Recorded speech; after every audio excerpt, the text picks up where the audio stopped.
Hello YouTube. I just purchased a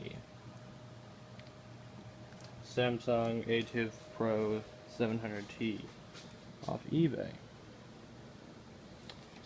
And the seller sold it to me with this counterfeit replacement adapter. And as you can see, it has melted itself. And when I plugged it in just now,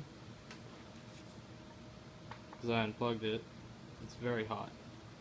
It sparked, and now it won't work at all. So I have no way to power my tablet.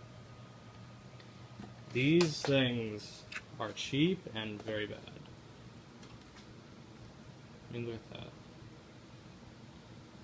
It's just from normal use on a wood floor, and on the tablet it's supposed to be used on.